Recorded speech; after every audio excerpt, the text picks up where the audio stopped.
momento que queremos ouvir a mensagem do Senhor. Pastor Bom, nós oramos pela vida do servo do Senhor, que ele seja a boca do Senhor nessa noite, também que tenhamos máximo de atenção nesse momento, que é o Senhor que está falando. Às vezes nós perdemos um pouco essa noção, e hoje não é fácil a gente expressar e prestar atenção a qualquer coisa, o barulho do moto, a criança correndo, e isso é importante também, que a gente preste atenção, não ficar nos corredores, não ficar na frente, somente aqueles irmãos que de fato estão no ofício, mas que nós aqui tenhamos a referência necessária a entender que é o Senhor falando aos nossos corações. Na verdade, além de entendermos que é pecado, quebra de mandamento no dia do Senhor, estamos aqui no dia do Senhor para ouvir a palavra do Senhor, de fato, nós estamos perdendo. Quem mais perto somos nós. O Senhor nos ajuda. Vamos orar para nós, Senhor. Pai amado, nós agradecemos sim pelo teu cuidado, pela graça, misericórdia, bondade do Senhor sobre nossas vidas, pela oportunidade que o Senhor nos dá de fazer tudo que já fizemos até esse momento, pelos louvores, pelas orações. Nós agradecemos, Pai, porque podíamos estar em qualquer outro lugar, mas aprove o Senhor que estivéssemos aqui. Que o Santo Espírito nos conduziu até essa casa de oração. Que o Senhor Deus capacite o teu servo a falar aquilo que está determinado desde a fundação do mundo. Por mais que nós não entendamos, Deus estabeleceu essa noite aqui nesse lugar. E pode sim, Deus, ser um episodial nas nossas vidas. Que o Senhor fale poderosamente aos nossos corações. Estamos aqui com esse propósito, ouvir a tua voz. Esvazia o teu servo de tudo que é humano, Deus, mas que o teu Santo Espírito encha com poder, com autoridade, humildade, Deus, para que possamos receber da parte do Senhor a mensagem do Senhor nessa noite. É o nosso desejo e a nossa oração, em nome de Cristo Jesus. Amém.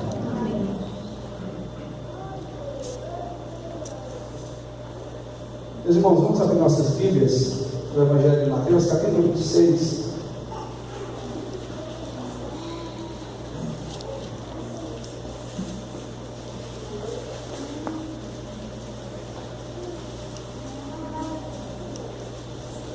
Pedir a Deus que nos dê condições de colocarmos no ar-condicionado na igreja. A gente tem visitado alguns irmãos, os irmãos têm dito, pastor, vamos pensar no ar-condicionado da igreja. Algumas outras consequências surgirão, né? A conta vai aumentar, a conta de energia. Mas é porque sabe, tem um climatizador aqui industrial que consegue climatizar bem o ambiente, descer, trazer também aquele vento frio em vez de ar-condicionado, que às vezes é até mais prejudicial à saúde, né? Então, Mateus capítulo 26, nós leremos a partir do versículo 14, e nós vamos meditar hoje sobre o reino de um valor inestimável. O reino de um valor inestimável. Vamos meditar nesse tema, e a resposta, ou a consequência dessa afirmativa é que Jesus é nossa verdadeira riqueza. O reino de um valor inestimável, por quê? Porque Jesus é a nossa verdadeira riqueza. Então nós vamos meditar nesse texto. A partir do versículo 14, nós leremos até o versículo 31. Até o versículo 30, melhor dizendo. Esses são os maiores capítulos do Novo Testamento. Ele tem 75 versículos, isso mesmo, 75 versículos. Então ele exige de nós, até por conta do momento que o texto apresenta, exige um pouco mais de cuidado para a gente poder observar esse texto. Mateus capítulo 26, a partir do versículo 14. Então um dos 12, chamado Judas Iscariotes, indo ter com os principais sacerdotes, propôs: que me quereis dar, e eu vos entregarei. E pagaram-lhe 30 moedas de prata. E desse momento em diante buscava ele uma ocasião para o entregar. No primeiro dia da festa dos pães asmos, vieram os discípulos a Jesus e lhe perguntaram: onde queres que te façamos os preparativos para comeres a Páscoa? E ele lhes respondeu: ide à cidade ter com um certo homem e dizei: o mestre manda dizer: o meu tempo está próximo, em tua casa celebrarei a Páscoa com os meus discípulos. E fizeram como Jesus lhes ordenara e prepararam a Páscoa. Chegaram à tarde, pôs-se ele à mesa com os 12 discípulos. E enquanto comiam, declarou Jesus: em verdade vos digo que um dentre vós me trairá. E eles, muitíssimo contristados, começaram um por um a perguntar: porventura sou eu, Senhor? E ele respondeu: o que mete comigo a mão no prato, esse me trairá. O Filho do Homem vai como está escrito a seu respeito. Mas ai daquele por intermédio de quem o Filho do Homem está sendo traído. Melhor lhe fora não haver nascido. Então Judas, que o traíra, perguntou: acaso sou eu, mestre? Respondeu-lhe Jesus: tu o disseste. Enquanto comiam, tomou Jesus o pão e, abençoando, o partiu e o deu aos discípulos, dizendo: tomai e comei, isto é o meu corpo. A seguir, tomou o cálice e, tendo dado graças, o deu aos discípulos, dizendo: bebei dele todos, porque isto é meu sangue, o sangue da nova aliança derramado em favor de muitos para a remissão de pecados. E digo-vos que desta hora em diante não beberei deste fruto da videira até aquele dia em que eu hei de beber novo convosco no reino de meu Pai. E tendo cantado o hino, saíram para o monte das oliveiras. Vamos orar mais uma vez, irmãos. Senhor, obrigado pela tua palavra. Nós pedimos aqui, Senhor, que nós possamos ser edificados nessa noite. Nos abençoe, nos fortaleça, Senhor. Potencialize, Deus, o poder em nós que nos santifica, para que nós possamos ser conforme a imagem do teu Filho Jesus Cristo. Em nome do Filho Jesus, nós rogamos, fale ao nosso coração e não permita que este vaso fale de si mesmo, mas fale única e completamente aquilo que está na tua palavra, e que o teu Espírito Santo nos trouxer nesta noite. Em nome do teu Filho Jesus, nós oramos. Amém. Irmãos,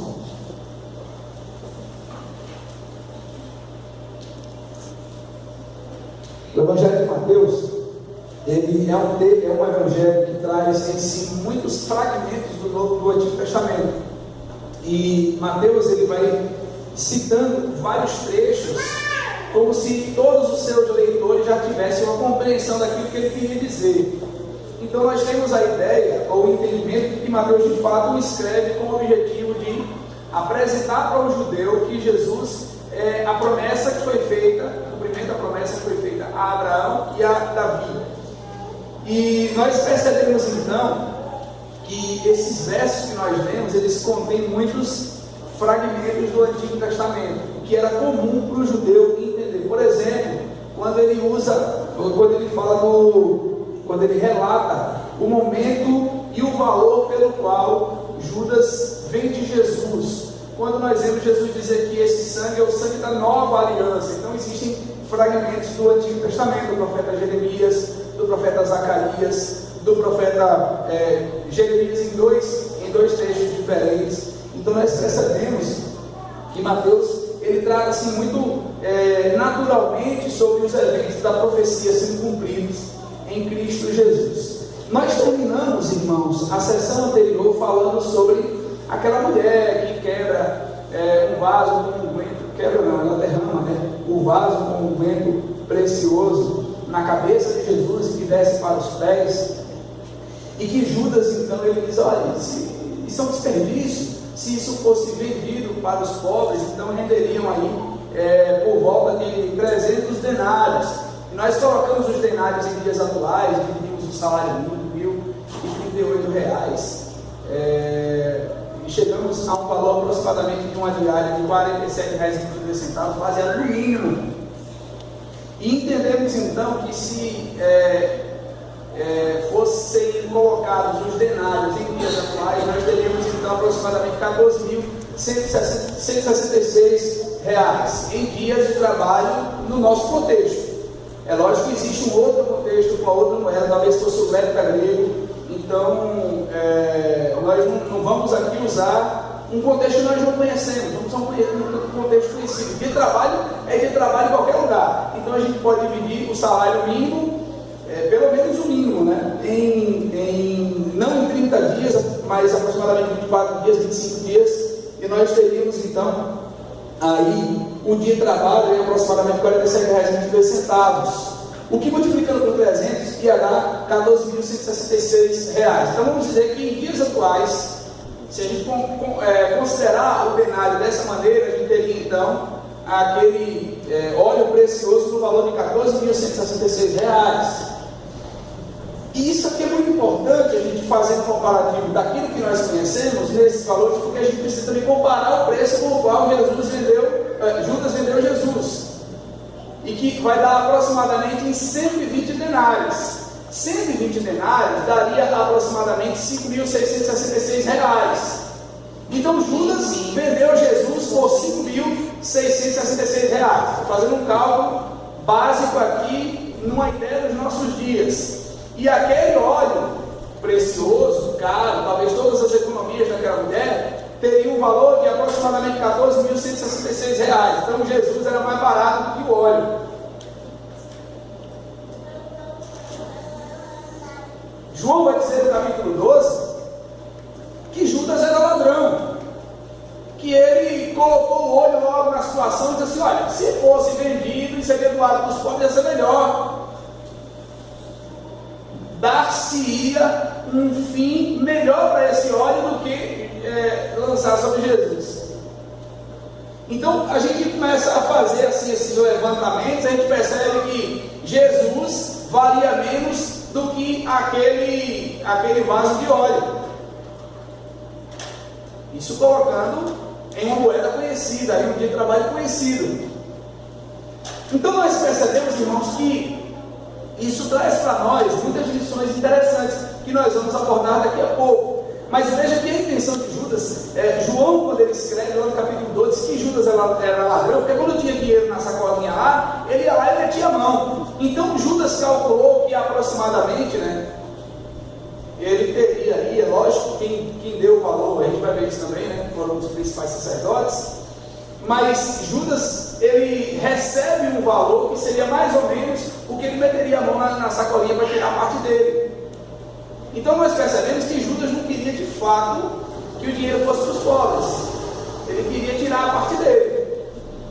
Então veja como fica muito mais fácil a gente começar a ter uma compreensão do texto, uma compreensão mais atual do texto, de forma que a gente entenda numa prática melhor o texto. E a gente consiga então sair daqui com um entendimento um pouco mais contextualizado dessa mensagem. Então algumas coisas são muito importantes. Nós falamos na semana passada que Jesus, na semana retrasada, que Jesus esteve na casa de Simão. Simão, então, era conhecido, possivelmente um dos leprosos curados, ou um leproso curado. Ele era possivelmente pai de Marta, Maria e Lázaro. E ele, então, era alguém que tinha uma gratidão tamanha com Jesus, porque ele estava sentenciado à morte e Jesus o curou. A lepra trazia vários prejuízos para a pessoa. A pessoa era banida do meio da sociedade da época. Ela era expulsa para viver então em cidades ou em vilarejos direcionados para leprosos. Então esse homem tem uma gratidão por Cristo, porque Cristo de fato mudou a vida dele. E não somente um problema social, mas um problema familiar também, porque ele tinha que viver longe do convívio com os seus. E não somente isso, irmãos.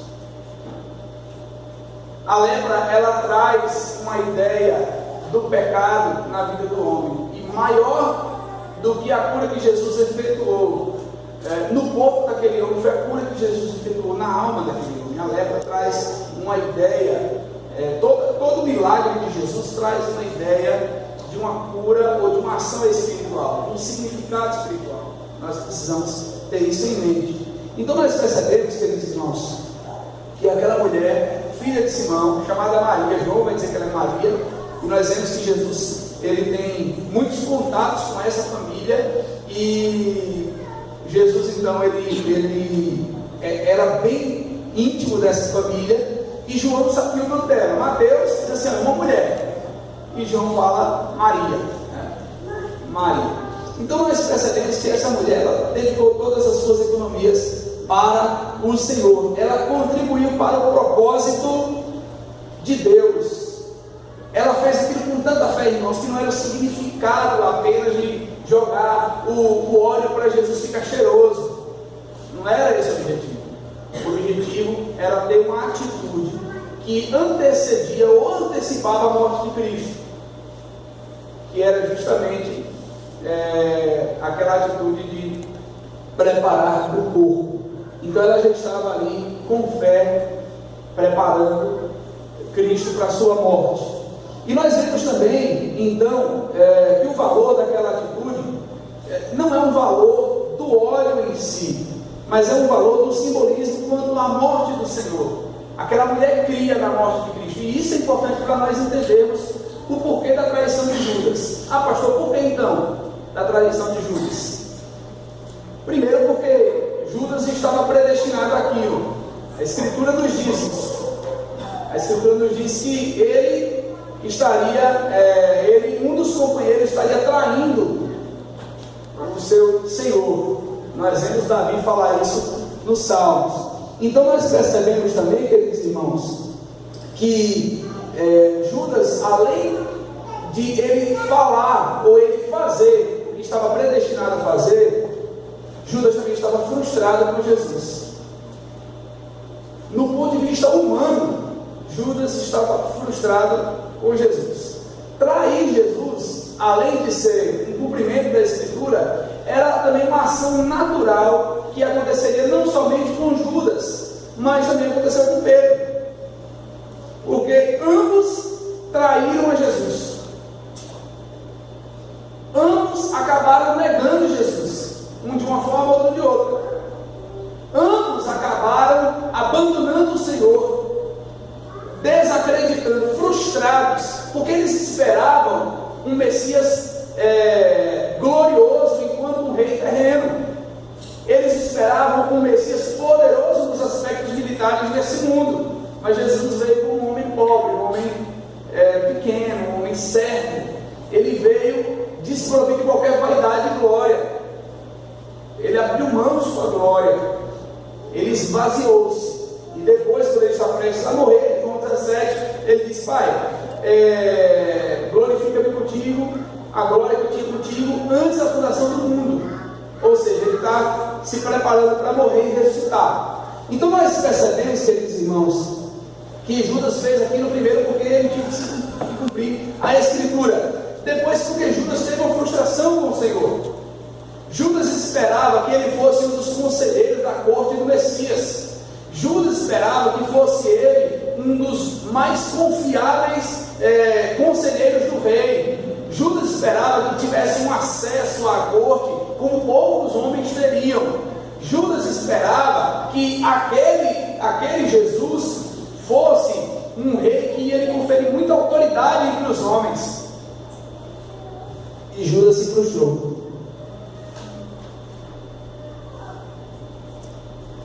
Ele esperava que o Messias fosse falar tanto de vida, mas o Messias falava de morte.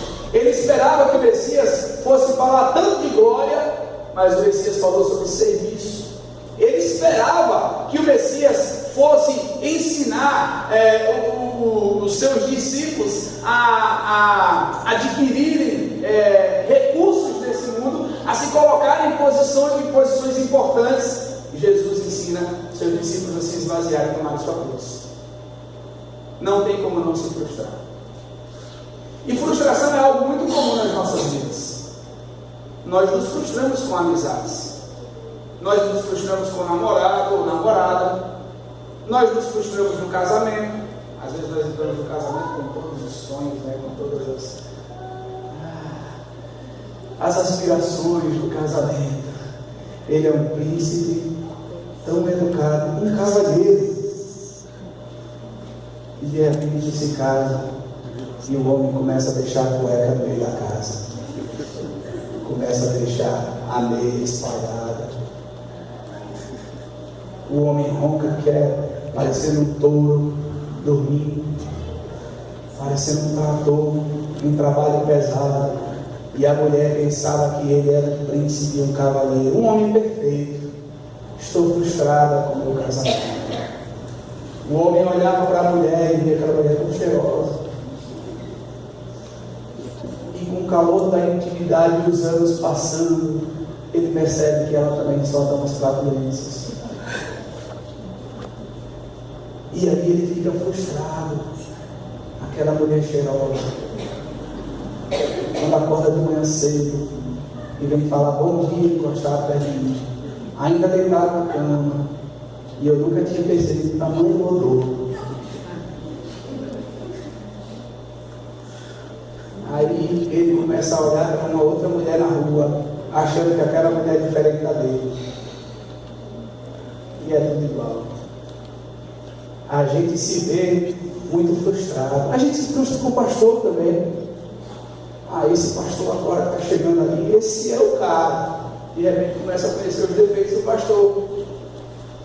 Porque deposita-se tanta expectativa nas pessoas. Às vezes a gente coloca tantas expectativas nas pessoas e a gente acaba se frustrando. Seja no casamento, seja no emprego, seja com um funcionário novo que está contratando, ou com um novo patrão, ou com um negócio novo. A gente coloca muitas expectativas nas coisas, quando se frustra, acha que o mundo desabou. E Judas ficou frustrado com Jesus, humanamente falando. Judas, eu vou aqui elocubrar, né? Viajar nos meus pensamentos. Ele pensou, rapaz, esse cidadão não é quem eu pensava, não. Estou profundamente decepcionado. Eu vou ver se ainda consigo sair dessa barca furada ganhando alguma coisa. E vai lá, Judas, e encontra uma forma de se satisfazer, de pelo menos resolver parte dos seus problemas, né? Com dinheiro. Então, queridos irmãos, é interessante que nós tenhamos uma visão do texto dessa maneira. Judas, então, ele se frustra com as expectativas que ele tinha a respeito de Jesus. Pedro também. Há quem diga que há uma profecia no livro apócrifo de Enoque,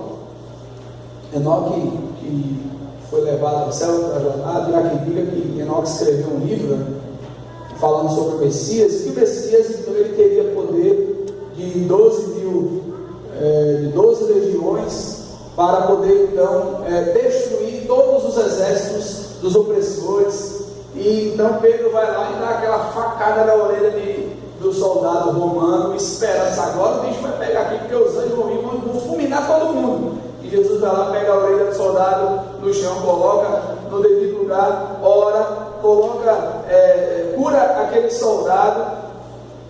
E Jesus olha para Pedro e reprova aquela atitude de Pedro, e Pedro fica assim, decepcionado, frustrado. Mais um que tem razão, entre aspas, para negar o Senhor. E tantos outros discípulos que haviam se esquecido da promessa que ele correria e ressuscitaria. Então os discípulos fugiram. João foi aquele que ficou até o finalzinho e depois vai lá e leva Maria para casa, a mãe do Senhor. Mas todos frustrados. Judas se frustrou. Tadinho de Judas. Alguém vai dizer assim, não, Judas merece condenação mesmo, tinha que ser condenado, tinha que ter levado uns tapas antes aí de se enfocar, de cair, abrir-se ao meio do campo que foi comprado com dinheiro, chamado campo de sangue. Ele tinha que ter se arrebentado todo. Queridos irmãos, nós continuamos traindo o Senhor e negando todos os dias.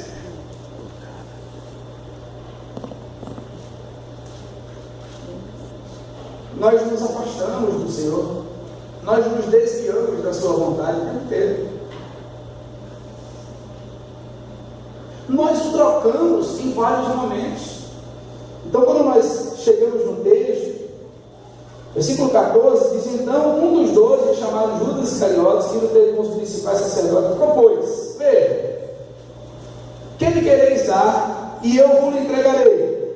E pagaram-lhe 30 moedas de prata. Olha só, veja que Judas não estava com preço estabelecido. Judas poderia ter dito assim: olha, esse homem é importante, esse homem fez muitas curas, me dê 30 moedas de ouro,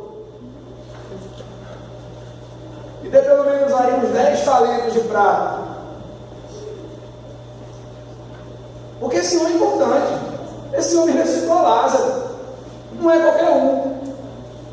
Esse homem ressuscitou a filha de Jairo, curou a mulher que há 12 anos sofria com uma enfermidade, um fluxo de sangue incurável, curou uma mulher que havia 18 anos estava encurvada. Não, esse homem não é qualquer um, não. Ele não é um escravo. Olha, veja bem, eu estou aqui para dizer o seguinte: esse valor aí não vale, não. Eu prefiro estar com ele. Eu prefiro caminhar com ele. Ou então abandonado tranquilamente. Assim, não, se eu quero seguir o senhor mais não, vai em paz, eu vou em paz. O senhor vai para o lado, eu vou para o outro, acabou. Não, Judas vai lá, procura os principais sacerdotes que já estavam tramando há um tempo matar Jesus e diz assim: o que vocês querem pagar por ele? Quanto vocês pagam por ele? Quanto vocês acham que ele vale? E diz o texto que aqueles homens rapidamente, tome aqui 30 moedas. Não foi nenhum preço estabelecido por Judas, mas Judas de fato estava disposto a receber qualquer coisa. Queridos irmãos, nós precisamos fazer uma análise de nossas vidas, o quanto por qualquer coisa nós abandonamos o Senhor, qualquer coisa nós o negligenciamos, qualquer coisa nós deixamos de buscar, qualquer coisa nós deixamos de meditar em Sua palavra, qualquer coisa, por qualquer motivo nós abrimos mão de cultuar a Ele, por qualquer coisa a gente perde a Santa Ceia, não dando o valor da morte, do sofrimento que o Senhor passou por nós. Nós acabamos traindo o Senhor por muito menos do que 30 moedas. E tem que ficar muito claro que nós não somos melhores do que Judas. Não, Judas era um miserável. Judas tinha que pagar, tinha que arrancar a unha por unha dele. Antes de morrer, tinha que furar um olho para furar o outro. Além disso, tinha que dar 2 cortes em cada pulso dele, para ele morrer também aos poucos. Judas tinha que ser fustigado com urtiga. Deveriam pegar aquele ferro e marcar o boi lá e o cavalo, esquentar várias vezes e marcar o corpo de Judas, porque ele traiu o Senhor. Miserável, pecador, filho de Satanás. Irmãos, e nós traímos o Senhor por muito menos. Nós traímos o Senhor por muito menos.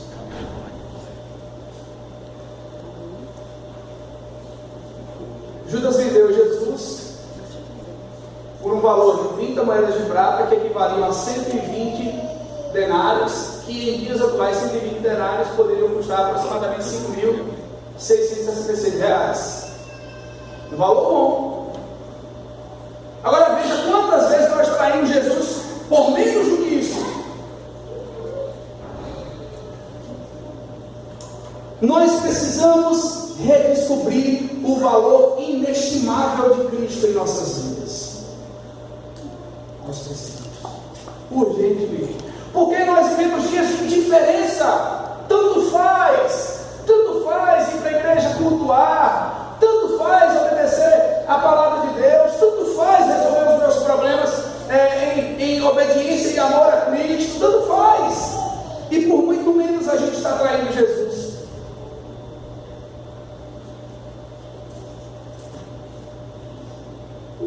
O bispo inglês americano Riley, ele disse uma coisa muito interessante. Ele disse assim: um homem pode desfrutar de grandes privilégios e fazer uma grande confissão, e mesmo assim, o tempo todo, seu coração pode não estar correto diante de Deus.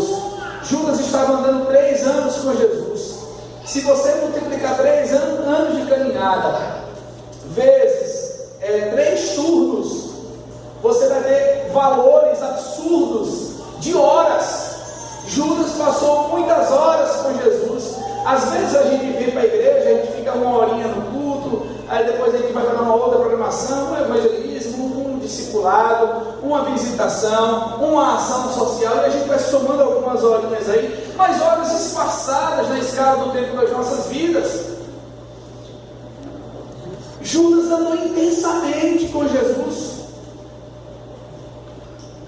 Imagine você quantas horas Jesus teve Judas do seu lado. Imagine você quantas vezes Judas esteve na presença do Senhor. Mas o seu coração nunca esteve diante do Senhor. Judas estava ali vendo a oportunidade que ele teria, ou quais seriam as vantagens que ele poderia ter em andar com Jesus.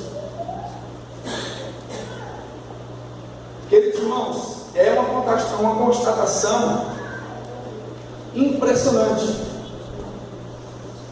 A seguinte: mais do que andarmos perto de Cristo, ou seja, em igreja, em atividades religiosas, em ação social, etc., é termos o nosso coração inclinado à sua vontade. Às vezes nós estamos em tudo, mas o nosso coração não está inclinado à vontade do Senhor. Nós não estamos vivendo aquilo que Paulo diz tão belamente lá em Romanos capítulo 8, versículo 17: se com ele nós sofremos, com ele também nós reinaremos. Não, nós só queremos reinar. Judas não pensava em sofrer, ele sempre pensava que era vantagem e reinar no final. Irmãos, nós estamos agindo semelhante ou pior do que Judas.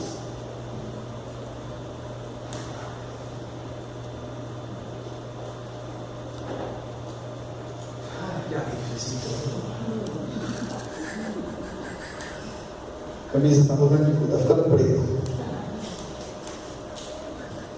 Queridos irmãos, veja como isso é perigoso. Lá no final, diante do rei, no dia do juízo, muitos de nós vamos dizer: Senhor, mas em teu nome eu profetizei, eu expeli demônios. Senhor, em teu nome eu fiz isso, eu fiz aquilo. E ele vai dizer assim: eu não conheço vocês. Vocês que praticam iniquidade. Quando você faz uma pesquisa mais aprofundada desse texto de Mateus capítulo 7,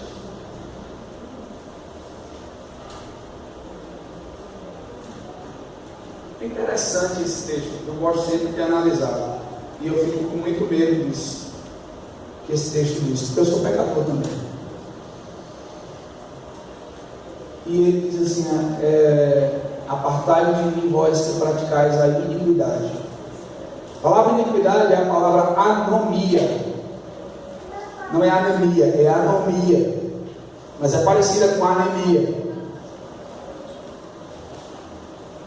E anomia significa contra a lei, ou seja, contra a palavra, contra a escritura. E tem muita gente que frequenta os cultos, até fazem coisas na igreja, mas são contra a lei, são contra a palavra. Então veja como é fazer tantas coisas: realizar, trabalhar, vamos lá, carrega banco, carrega cadeira, vamos fazer alguma coisa na igreja, mas na hora de ouvir a palavra,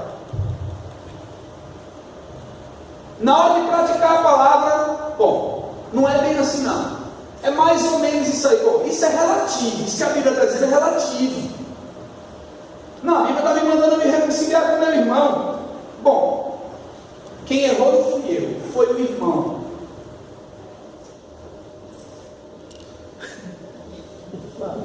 É coisa do inimigo. Procedência maligna. Isso, muito obrigado. Eu pedi para ficar batendo na hélice assim começar logo. Obrigado. Irmãos, aí tem uma outra constatação desse texto, Mateus 7. Jesus falar para quem está pregando a palavra, Jesus falar para quem está fazendo ação social: não vos conheço. Não conheço vocês. Aí Jesus disse: as minhas ovelhas ouvem a minha voz, eu as conheço e elas me seguem.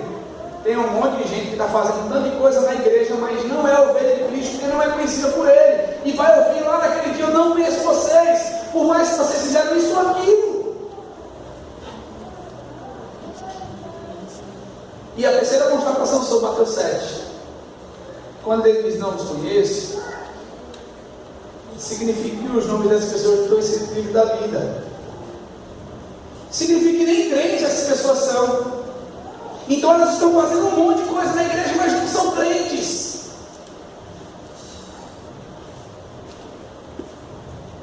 Ser conhecido por Cristo significa ser sua ovelha, significa ter o nome escrito no livro da vida. É conhecido por Ele, está lá, está garantido. De novo. Acho que pode ligar na extensão. Se ligar na extensão vai ficar melhor. Isso, Rodrigo, eu pensei que já estava na frente. Isso significa que tem muita gente que está falando em nome do Senhor, orando no Senhor, agindo em nome do Senhor, mas não é nem crente, não é nem salvo por Ele. Meus irmãos, Judas era um desses.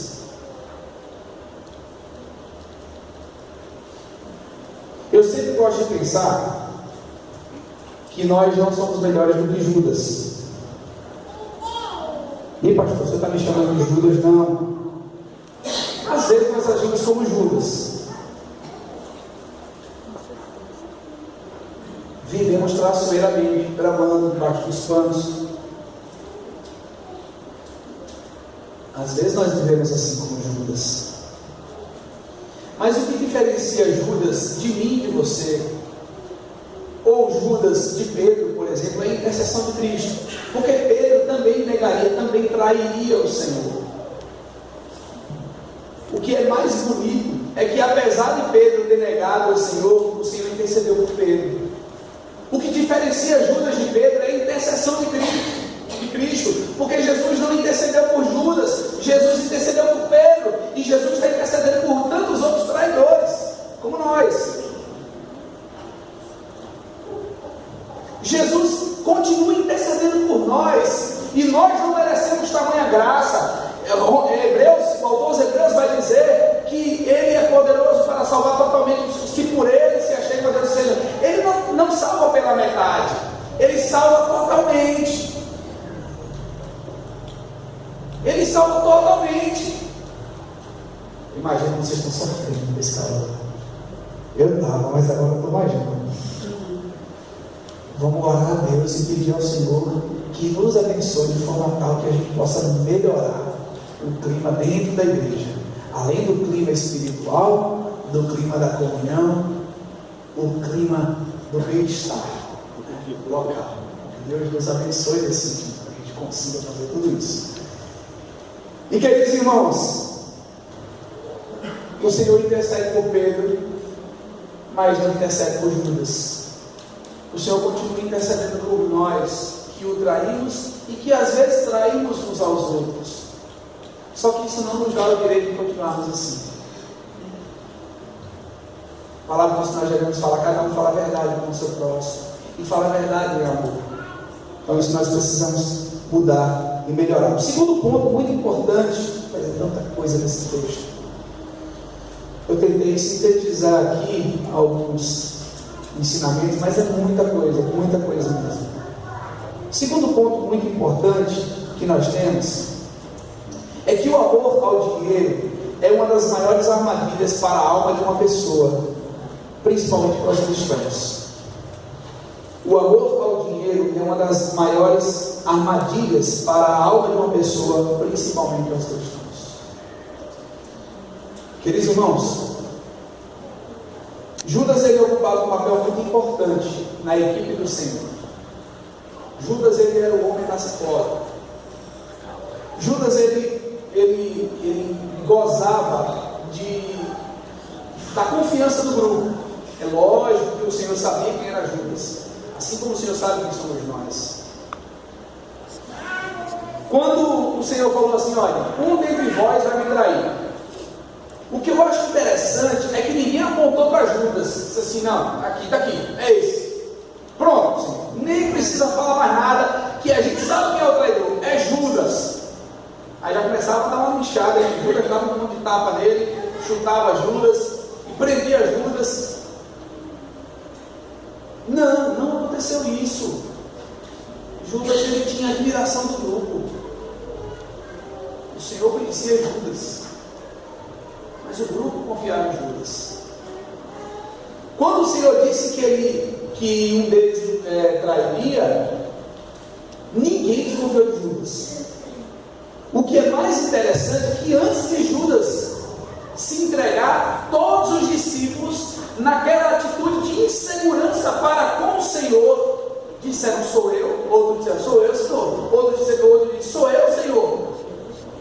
No final das contas, Jesus disse: aquele que vai comigo colocar a mão à mesa, esse me trairá. E é verdade que muitos estavam fazendo aquilo, né? Uma mesa, todo mundo metendo a mão.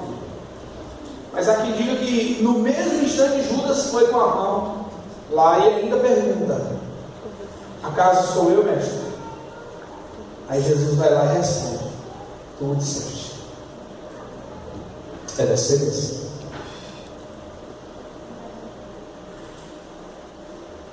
Queridos irmãos, Judas então, ele vai para a finalidade do seu coração, a ganância.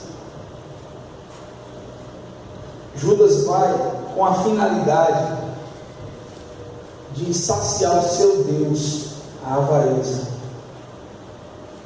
Paulo diz em 1 Timóteo capítulo 6, versículo 10, queria se abrir isso comigo lá para a gente ler. 1 Timóteo 6, 10.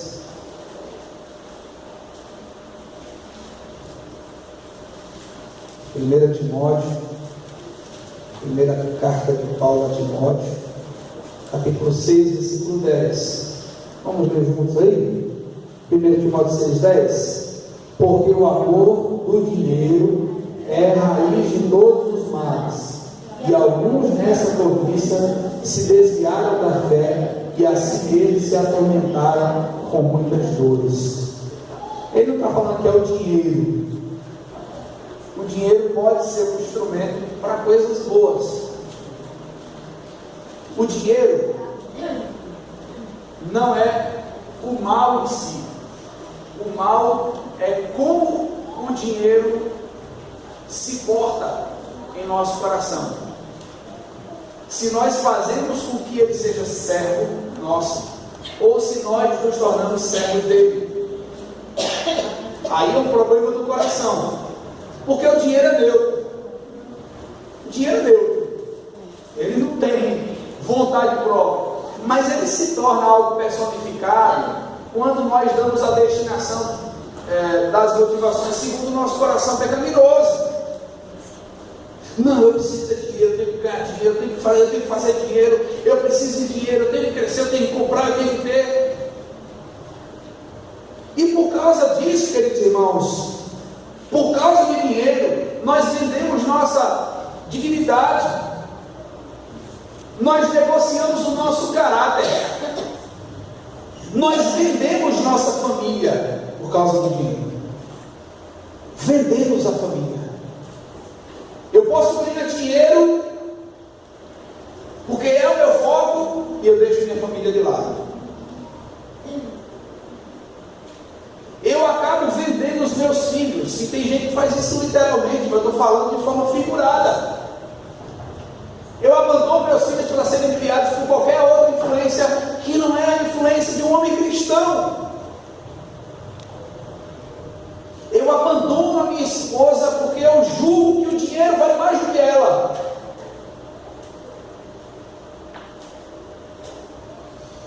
E eu acabo vendendo a minha saúde. Eu adoeço por causa do dinheiro. Eu trabalho tanto e adoeço e preciso de dinheiro para pagar um plano de saúde para tratar os problemas de uma vida sem descanso, sem cuidados com a saúde. Trabalho até adoecer e em seguida preciso de dinheiro para me tratar. E chega a ponto que o dinheiro não consegue fazer mais nada, porque a saúde, a medicina não consegue resolver nosso caso. E às vezes, irmãos, nós preferimos ganhar dinheiro do que ganhar a Cristo. precisamos da consciência do sentimento que teve o apóstolo Paulo em Filipenses capítulo 3, versículos de 4 a 11. Abra lá comigo. Filipenses 3, de 4 a 11. O texto não vai falar exatamente sobre dinheiro, mas fala sobre a importância social, racial, religiosa de Paulo e o que ele faz, abre mão por causa de Cristo. Versículo 4, Filipenses 3, 4 a 11, diz assim: bem que eu poderia confiar também na carne, se qualquer outro pensa que pode confiar na carne, eu mais ainda. Circuncidado ao 8º dia, da linhagem de Israel, da tribo de Benjamim, hebreu de hebreus, quanto à lei fariseu, quanto ao zelo perseguidor da igreja, quanto à justiça que há na lei, irrepreensível, mas que para mim era lucro, isto considerei perda por causa de Cristo. Sim, deveras considero tudo como perda por causa da sublimidade do conhecimento de Cristo, meu Senhor, por amor do qual perdi todas as coisas e as considero como refúgio para ganhar a Cristo e ser achado nele, não tendo justiça própria que procede de lei, senão a que é mediante a fé em Cristo, a justiça que procede de Deus, baseada na fé, para o conhecer e o poder da sua ressurreição e a comunhão dos seus sofrimentos, conformando-me com ele na sua morte, para de algum modo alcançar a ressurreição dentre os mortos. Paulo fala em ganhar a Cristo, a sua ganância. A palavra ganância significa ganho. Palavra latina, especialmente no espanhol, nós temos diretamente o uso dessa palavra. Ganância significa ganho. Então a ganância de Paulo, ou seja, o que ele queria ganhar, era mais de Cristo, irmãos. E nós nos afastamos de Cristo todos os dias por causa daquilo que nós julgamos ser importante para nós. Nós somos gananciosos por outras coisas.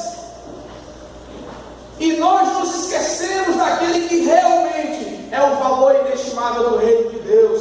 O próprio Filho de Deus deu-se em meu lugar na cruz do Calvário. Não é porque Deus olhou e reconheceu o meu valor de maneira nenhuma. Se ele foi para a cruz, é porque a cruz era de podridão. E ele assumiu o meu lugar na cruz, então ele não ia comprar um podre por valorizar o que é podre, não. Ele deu valor, ele transformou, ele fez nova criatura em Cristo Jesus. Ele colocou em nós o Espírito Santo que nos faz clamar a Pai. Ele colocou em nós a esperança da glória. Ele garante que os nossos nomes estão escritos no livro da vida. E ele diz: assim brilha a vossa luz diante dos homens, para que os homens vejam as vossas boas obras e glorifiquem o Pai que está nos céus. Irmãos, Cristo deve ser a nossa ganância, deve ser o nosso objetivo de ganhar mais a Ele. Paulo diz aqui, versículo 8: se deveras considero tudo como perda, por causa da sublimidade do conhecimento de Cristo, meu Senhor, por amor do qual perdi todas as coisas, e considero como refúgio para ganhar a Cristo. Ele quer ganhar Cristo, ele quer mais de Cristo. O que você está querendo mais? Onde é que estão seus investimentos? Onde está o seu coração? Porque onde está o seu coração, aí está o seu tesouro. Nós não podemos ser irresponsáveis com as possibilidades que nós temos de crescer, irmão. Nós temos que crescer. Nós temos que estudar, fazer especialização, fazer mestrado, fazer doutorado, pós-doutorado, empreender sim. O problema é quando nós negociamos Cristo por causa dessas coisas. Nós precisamos encontrar o ponto de equilíbrio, sempre entendendo que Cristo é o motivo da nossa vida, é a razão da nossa existência. E nós precisamos entender que nós estamos num reino de um valor inestimável, e que Jesus é a nossa verdadeira riqueza. Terceiro ponto, que é muito importante, é que Judas esteve com Cristo pensando em si mesmo. Nunca ele esteve com o Senhor pelo Senhor ou pelos povos.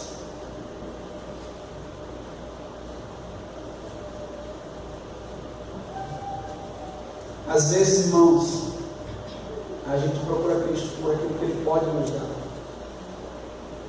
E Ele pode nos dar qualquer coisa.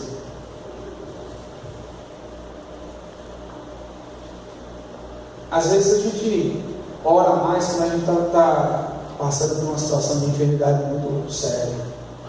Ou nossa própria na família. Então ora. E Cristo pode curar.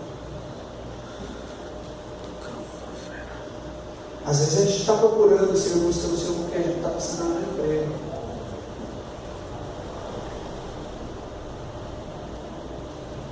Às vezes a gente está buscando o Senhor, orando, porque parece que está passando a hora de casar. Então eu vou orar, porque eu tenho que casar. Ah, Senhor, meu tempo está esgotando. Arruma um marido, arruma uma mulher para mim. Porque está passando a hora de casar. E a busca desesperada por alguém é para que Cristo providencie alguém. Então são muitos os motivos supérfluos que nos empurram para Cristo, mas nós não somos atraídos por Cristo, ou nós nos fazemos atraídos por Ele para buscarmos a sua presença, para buscarmos comunhão com Ele, para buscarmos a sua obediência. Mas nós somos empurrados a Cristo por circunstâncias. Nós só aceitamos buscar a Cristo se tiver algo errado na nossa vida que seja materializado, uma enfermidade, uma dívida, um problema familiar. Judas esteve com Cristo pensando em si mesmo, nunca pensando no Senhor ou nos outros, ou nos pobres, de quem tanto ele defendia, né? E eu acho muito interessante uma conclusão sobre Judas. Finalmente, Judas não deu o devido valor ao Senhor, o Senhor da vida, o Senhor do universo, o Senhor dos céus e da terra, mas ele tentou diminuir a pessoa de Cristo por causa das coisas da terra. E Paulo ele vai falar contra isso aqui em Filipenses capítulo 3 também, quando ele diz: acautelai-vos dos cães, acautelai-vos dos maus obreiros, acautelai-vos da falsa circuncisão, porque nós é que somos a circuncisão, nós que adoramos a Deus no Espírito e nos gloriamos em Cristo Jesus e não confiamos na carne. Ele vai dizer ainda lá à frente, versículo 17: irmãos, sede meus imitadores e observai os que andam segundo o modelo que tens em nós, pois muitos andam entre nós, dos quais repetidas vezes eu vos dizia, e agora vos digo até chorando, que são inimigos da cruz de Cristo. O destino deles é a perdição, o Deus deles é o ventre, e a glória deles está na sua infâmia, visto que só se preocupam com as coisas terrenas.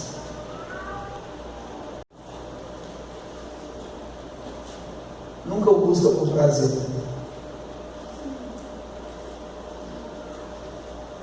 mas somente por aquilo que Ele pode nos dar. Caminhamos com Ele, andamos por muito tempo com o Senhor, mas nós o negligenciamos com o Senhor em nossas vidas. Nós chamamos a Cristo de Senhor e até oramos a Ele para satisfazermos o Deus que está em nós mesmos, para fazer a vontade do nosso coração caído, que é sujo. Tantas vezes o Senhor nos manda agirmos em conformidade com a sua vontade, perdoar, reconciliar-se, não pagar o mal com o mal, mas com o bem. O Senhor nos manda fazer isso e a gente não faz essas coisas. Mas na hora que a gente quer alguma coisa do Senhor, a gente vai até Ele: Senhor, estou precisando de emprego, estou pensando em trocar um carro, estou pensando em trocar uma moto. Senhor, estou precisando que o Senhor abra uma porta para eu comprar um terreno, para construir uma casa maior.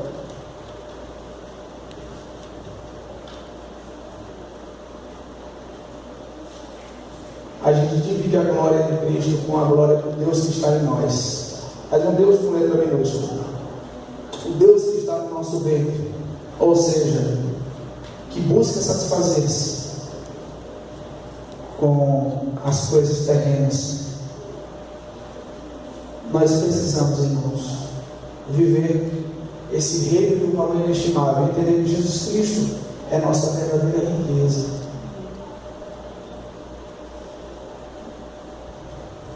É a Ele que nós devemos amar, a Ele que nós devemos servir. Eu não sou o Senhor dele, mas Ele é o meu Senhor. Ele não existe para fazer a minha vontade, mas eu existo para fazer a sua vontade. Ele não existe para me dar louvores, mas eu existo para me dar louvores. Deus não existe para me fazer oferendas, mas eu existo para lhe fazer oferendas. Oferecer a minha vida, oferecer tudo que eu tenho, tudo que eu sou. Semana que vem nós continuamos. O reino do valor inestimável. Jesus Cristo é a nossa verdadeira riqueza. Então que o Senhor seja de fato a sua riqueza.